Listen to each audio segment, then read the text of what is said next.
I hate to be cliche-ish, but I have to say it was my mom. My mom had some pretty bad adversity in her life, both as a child and as an adult. And she got through it, and she led us through it. She always used to tell us that if something goes wrong in your life, if you feel bad about yourself, take 10 minutes, feel sorry about yourself, and then move on. Because you have to keep going forward, going forward, going forward. And that was Mom. So I think she's the one who really indicated to me or taught me leadership skills. Well, a really influential person or woman in my life has been Dr. Jill Murray. Dr. Murray is our president of our college, Lackawanna College, and is a super innovative person who really has a great eye for the changing climate in our society right now, along with job and education as well. So she is really a super leader, example, somebody who leads by example, certainly, and also has a really good idea about the world in general. When Jill took over Lackawanna College, we're a small school here in Scranton, Pennsylvania. I mean, our niche is, our local students for sure, but she's so innovative, she's branched out into different fields. So now we're getting into robotics and all kinds of things that we never thought before. And I think that's really how things are going to go in the future, and hopefully we're on the cutting edge of that because of Jill. The woman who has inspired me the most has been Dr. Ann Popinski, my predecessor as president and CEO at Johnson College. She saw something in me that at times I didn't even see in myself. She gave me opportunities that nobody else gave me professionally, and I know I wouldn't be president and CEO today if it wasn't for her influence over where I took my education and my time at Johnson College. For me to be able to answer this question, it's very, very personal. I have a woman who was in my life when I was growing up as a child who was my great Aunt Mary, but professionally in the region, she would have been known by the name of Sister William Edward. She was a member of the Religious Sisters of Mercy. Sister William Edward graduated high school in the late 1920s, and she went on to College Misericordia to earn a dual degree in science and in history. When she finished college, to the shock of her family, she went into the convent and she completed her religious vows. In the 1930s, when she finished her vows, she went on for a second undergrad degree in liturgical music and eventually had a master's degree in education. For a woman in the 1920s and the 1930s, this is quite remarkable.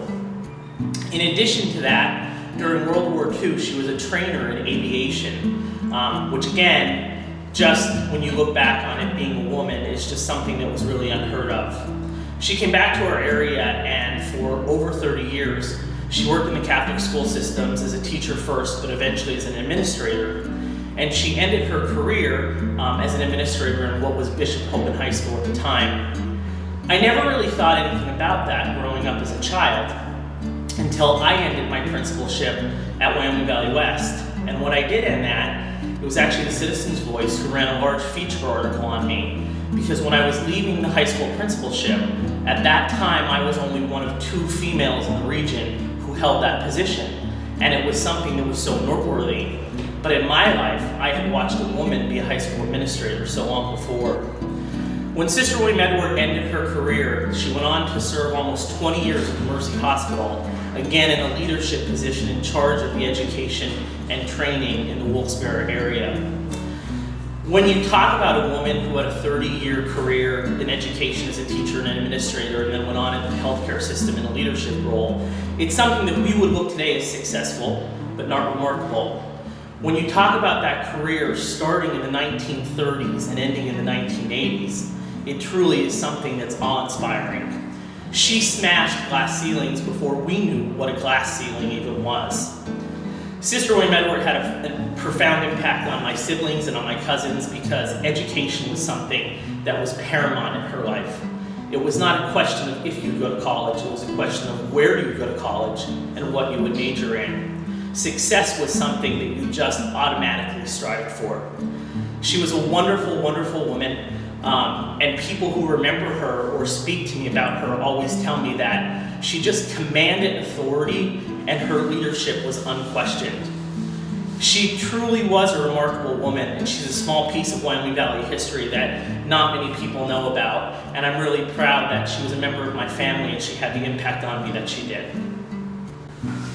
Well, thanks for asking me that question. You know, it isn't something I've thought about for a while, but it's an obvious choice. My mother, Grace McWilliams Doherty, who grew up on Grandview Street in Scranton, had one sibling and then raised 11 children. I'm the second youngest of her children, so I had some time with her when the others had moved on, and we had a very special relationship.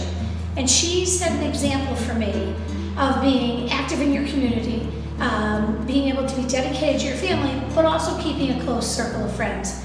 And there were some principles that she lived her life by and that she taught her children. And one was, there are no shortcuts in life, and you have to do the hard work to get to where you need to be. And the other is that always expect challenges, that in any given year, there's going to be good times and bad times, and make sure that you're prepared for that.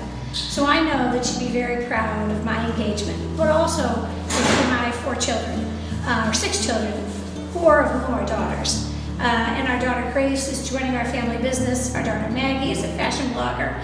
And our daughter Virginia is a nurse in Scranton, and my daughter Mary is pursuing a legal career.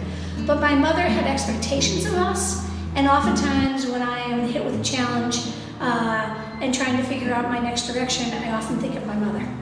So thank you. It wasn't just one, there were 2. It was my grandmother and my mother. So my grandmother had to flee where they were living during the partition between India and Pakistan.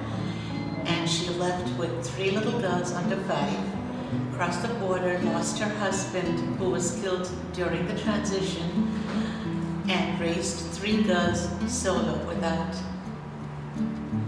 a male figure.